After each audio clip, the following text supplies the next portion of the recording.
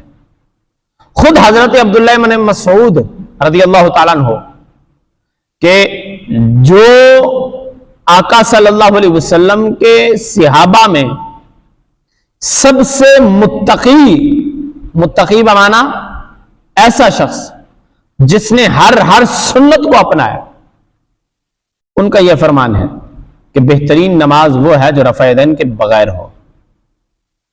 آپ اس کے جواب میں حضرت عبداللہ ابن عمر کی بات کریں گے کہ حضرت عبداللہ ابن عمر رفع دین کے ساتھ نماز پڑھتے رہے. یہ 2-3 بار واقعہ ہوا ہے، لیکن کوئی بھی صحابی ایسا نہیں ہے جس نے اپنی زندگی کی آخری نماز رفع دین کے ساتھ پڑھی ہو.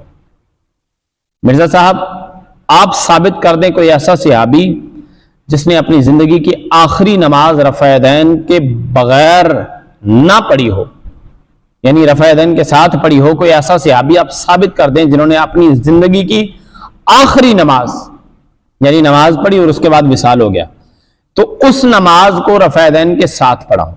اگر آپ کوئی ایسا صحابی ثابت کر دیں گے تو اس صورت میں اپنے موقف سے ہٹ جاؤں گا اور خود بھی رفع دین کر کے نماز پڑھایا کروں گا. لیکن اگر آپ ثابت نہیں کر سکے، میں چیلنج دے رہا ہوں. اور مرزا صاحب اگر آپ مولوی ہیں نا، اگر آپ انسان ہیں اور ولد الانسان ہیں، تو پھر آپ اس چیلنج کو ایکسپٹ کرتے ہوئے میرے چینل کے تھرو آپ اس کا جواب دیں. ادھر ادھر کی بات نہ میں نے سننی ہے نہ میں نے کرنی ہے. مجھے صرف اس سوال کا جواب چاہیے کہ کیا کسی صحابی نے صحابہ کرام میں جس کا وصال آقا صلی اللہ علیہ وسلم کے وصال کے بعد ہوا اور انہوں نے اپنی نماز، اپنی زندگی کی آخری نماز رفع دین کے ساتھ پڑھی ہو، اور اگر رفع دین کے ساتھ نہیں پڑھی تو آپ رفع دین کے بغیر نماز پڑھنے کو تارک سنت کہتے ہیں. تو پھر کہیے ان صحابہ کرام کو جنہوں نے رفع دین کے بغیر نمازیں پڑھی، انہیں تارک سنت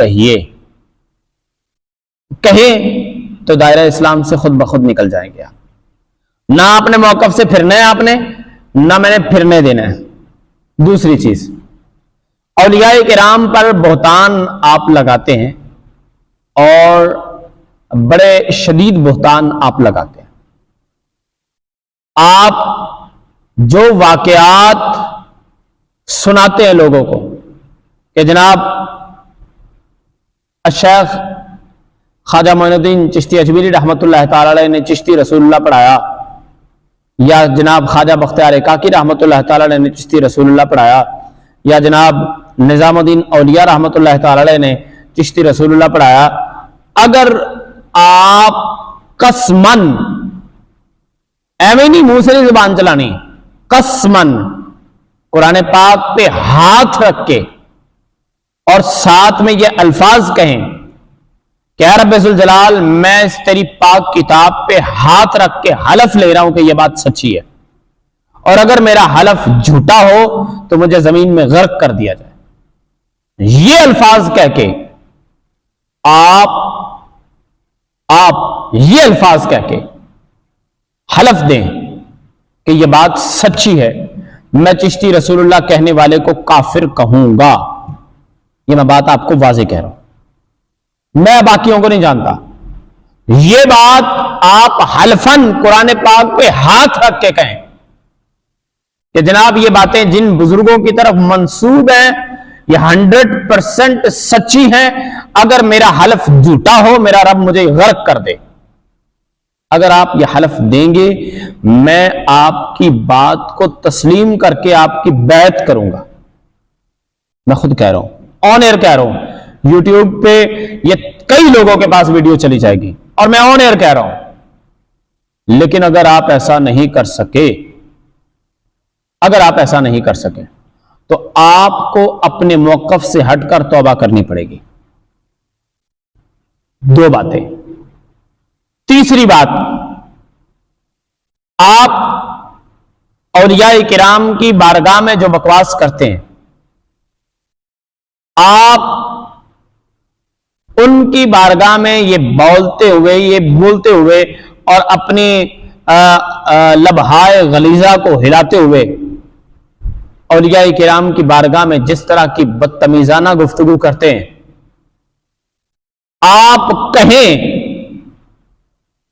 کہ جناب میں یہ گفتگو اس لیے کر رہا ہوں کہ جو کچھ میں کہہ رہا ہوں وہ 101% سچ ہے. یہ بھی بات آپ نے بطور حلف کہنی ہے, اور حلف میں الفاظ یہی ہوں کہ اگر میرا یہ حلف جھوٹا ہو یا جھوٹ پر مبنی ہو تو میرا رب مجھے غرق فرمائے.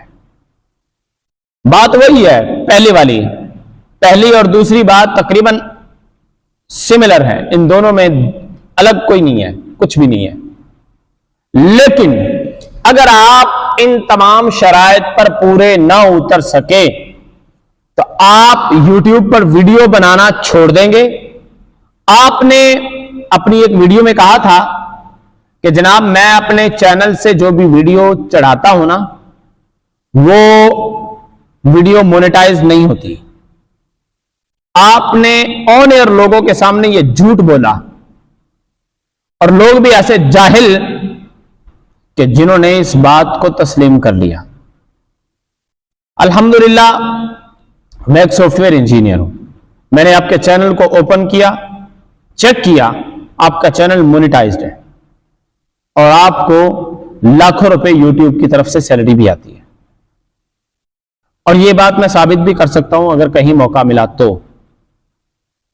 اور اگر ایسا نہیں ہے تو آپ اپنے سورس آف انکم ثابت کریں. چوتھی اور اہم ترین بات, آپ اسلام کے بارے میں کچھ بھی نہیں جانتے, دین اسلام کے بارے میں کچھ نہیں جانتے.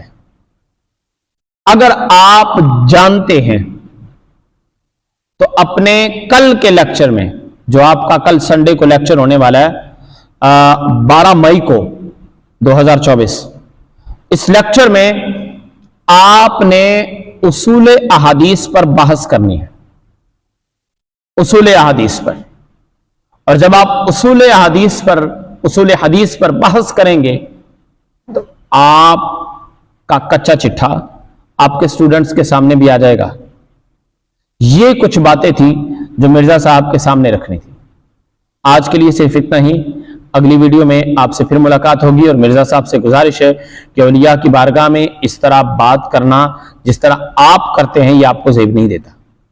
آپ اپنے آپ کو مبلغ کہتے ہیں, حالانکہ ایسا نہیں ہے, آپ اس قابل نہیں ہیں, لیکن پھر بھی آپ اپنے آپ کو مبلغ کہتے ہیں.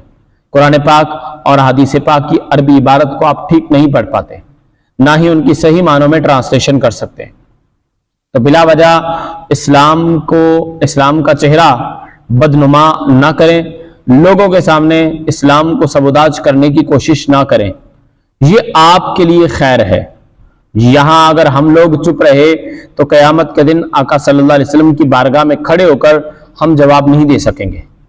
سو مجبوری ہے کہ ہمیں یہاں بولنا پڑتا ہے, اور یہ مجبوری نہیں ہے کہ جناب آپ سے ڈر کر ہم خاموش ہیں. نہیں, اللہ اور اس کے رسول صلی اللہ علیہ وسلم کے ڈر کی خاطر ہم بولتے ہیں, تاکہ تجھ جیسے شخص کو بھی اللہ تعالیٰ ہدایت عطا فرمائے.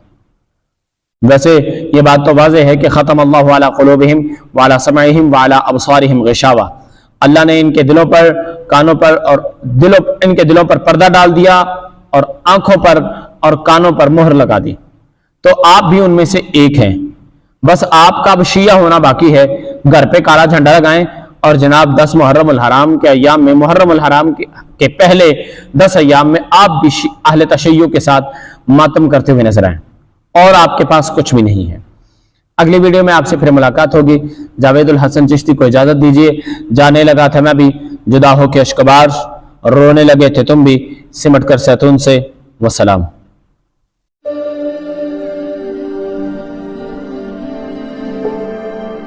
آپ دیکھ رہے ہیں صدق TV.pk